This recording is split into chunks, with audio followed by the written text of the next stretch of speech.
Hi guys, my name is Nayala, and me, Wendy, Ankit, and Sapana will present a financial statement about Michael Hill.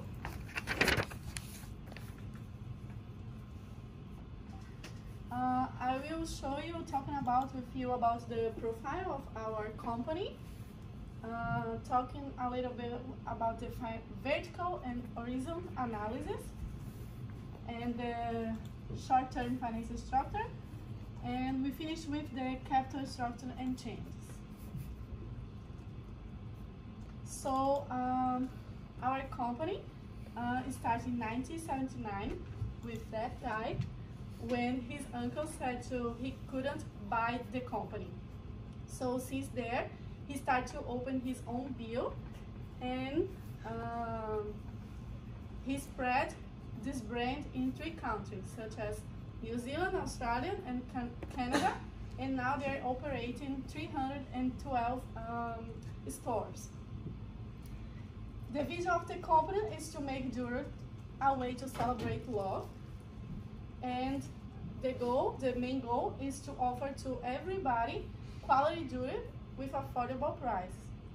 Talking about the financial goal, we can see in the COVID-19 period is to become stabilizes the earnings and also restore a regular pattern of dividend payments once their performance improves.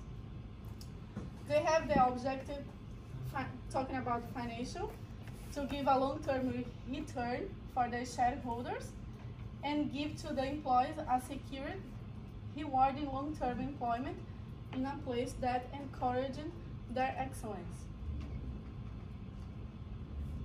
Talking about the products, they are well known about the engagement rings, but they also sell earrings, bracelets, necklaces, pendants, some jewelry for men, diamonds, and watches.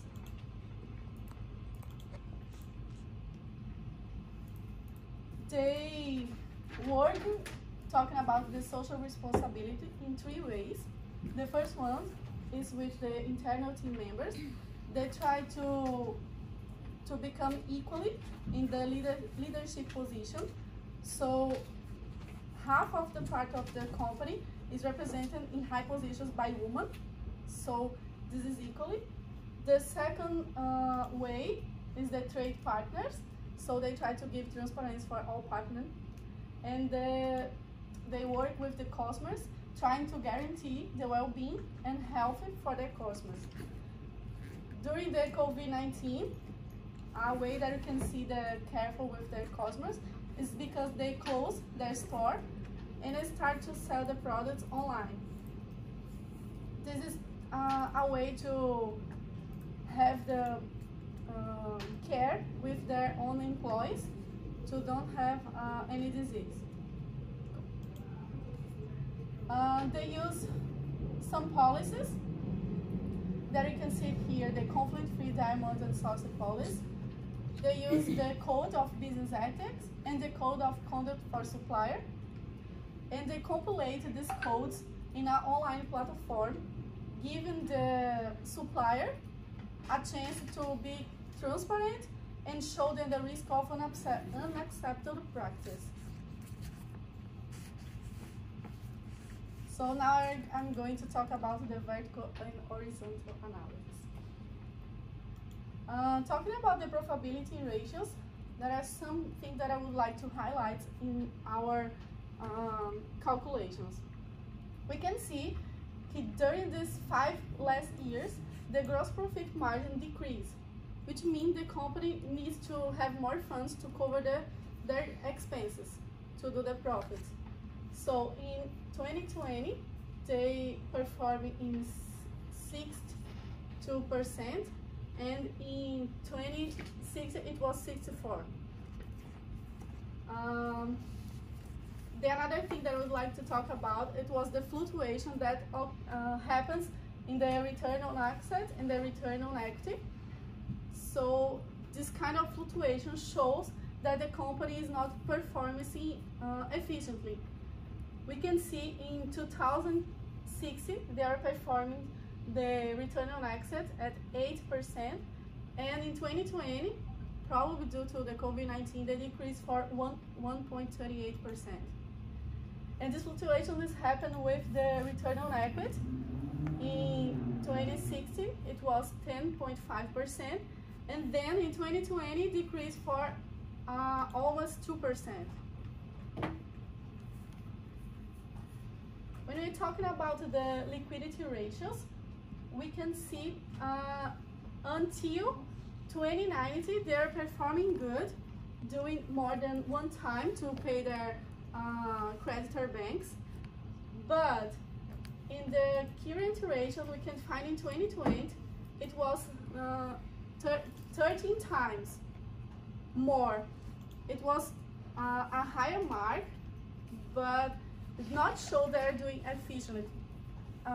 In the opposite way, it's showing that it's not efficiently using their asset.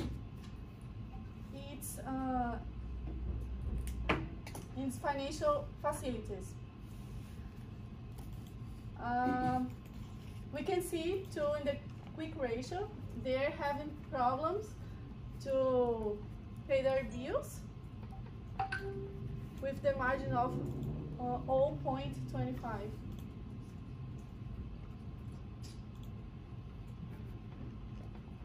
We can see about the debt utilization ratio.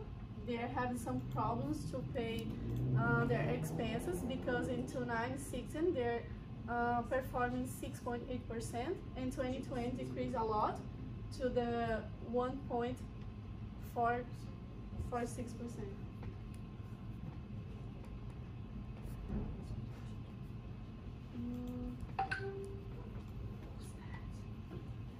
That's annoying.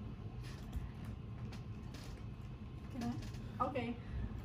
When we're talking about the asset utilization ratio, they are, we can see they are collecting the payments slowly because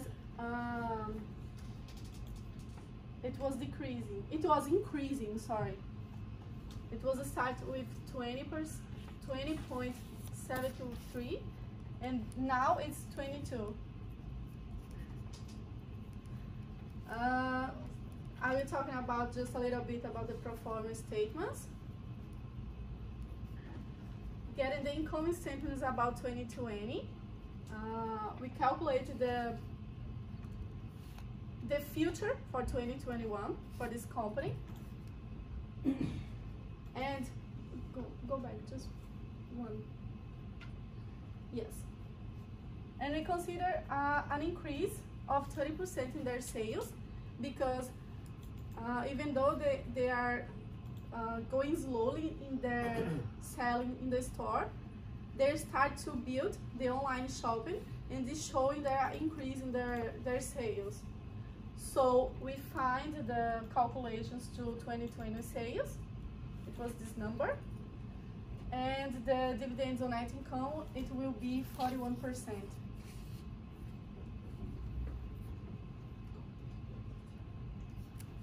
Here I'm showing you the cash flow pro forma. I did the cash receipts. I assume that in the first month they are going to collect 20% of sales, and the following month it will be 30%. Oh, sorry, 50%, and the following month 30%. Talking about the short-term financial source, they are using that we can see. They use the trade credit to enhance their visibility. They have a partnership with the DXC technology to create a platform to become more a warehouse location, and give the option for the customers doing online shopping and pick up whatever they want. Another kind of short-term finance they're using is the lay-by program. It's a kind of customers advanced. In this program, the customer will pay 25% of the value, the due, and they will split the another value in 3 months, and after that they will receive the jury. Talking about the 2020 capital structure, we can see the capital structure for 2020, it was it was this number for debt utilization, and this number for shareholder equity, and we can see the company is a debt capital because the debt utilization is higher than the shareholder equity. The change in capital structure is the debt to equity ratio is total liability divided by the equity. So we can see in 2020 the ratio it was 2.25 times, and 2019 it was 1.50. So in 2020 they're more relying to have more debits. And because this is because probably the COVID-19, less investors are able to invest in the company, so they need to finance by other ways, borrowing money for other companies, other banks. That's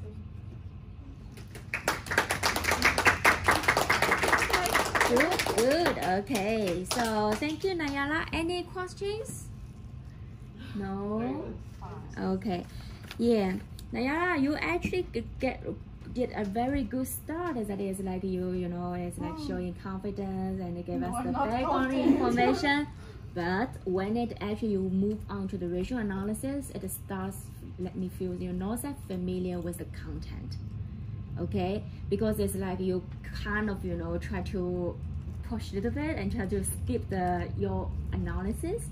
Okay, next time take your time, give us the detailed analysis, okay? That will be better.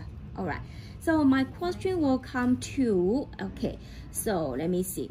So it's good, the same yes, it's like when you show us for the profitability ratios or whatever the ratios you have done, you do need to show us the steps, please, because right now you only have the final results. But for us, it's like we don't know like which numbers you have used, right, for you to calculate for these ratios. So this is what you need to do, show us next time, okay? So show us the steps and show us the numbers. Just a question, I should put the annual report? Yeah, you have to. Okay, yeah. And then when you move to the current ratio, okay, if it is current ratio, the rule of thumb should be 2. Not 1, because you are mentioned about 1 there, okay? And my curious coming to you in 2020, the current ratio for this company is more than 30? Yes. Oh, that's really high number, huh? Yeah. And I did more than 3 times to okay, yeah, but for you, it's like you probably can maybe try to think about what can be the reasons behind that. Okay, if you can provide a little bit of justification for that, it will be great, huh? Can I show this slide again? Yeah. Put it like this.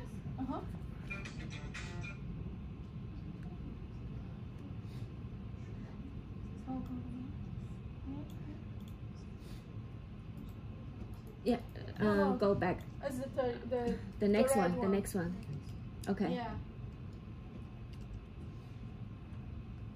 Is that? It's because they're not using efficiently their current assets. How come if it is, let's say, more than the rule of thumb, then why it is not efficiently using? Yeah, it's not. No, it's because this number is strange. But this is what you need to justify. Okay. Yeah. Right now it's like this is like no support for what you have just add there. Okay. So you need to justify for that point. Okay. Yeah. And then also it's like just as I mentioned, for the current ratio, it's not larger than 1. It should be greater than 2. Okay. Greater or equal to 2, which means they were doing good. Okay. Okay. I said wrong. Yeah. Okay. Cool. Okay. Sorry. And then also same for the time interest covered and asset utilization. It's like you show us the numbers, but then it's like when you are not really clarify your analysis, the interpretation for these numbers. Okay. Okay. Yeah, maybe it's because of time limits. Okay. Yeah. Yeah, and then it's like for your pro forma. Okay, for your pro forma, it's like it's good you show us the income statement, the balance sheet, but it's like when you talk about assumptions, you need to make it even more detailed, because right now you only to give us assumption. Yes, you assume the sales going to increase in what percentage. Okay. Oh, it's because Wendy will explain this. Oh, the assumptions, right? Yeah. Okay, yeah, that's fine. Okay, I'll then just close this one. All right. Yeah, and then it's good for the capital structure section, no problem. Okay, it's good for you to actually show us that the formula and explain about what the nature of the business. That's good. Okay, okay. Thank you so much, Nayala. Okay.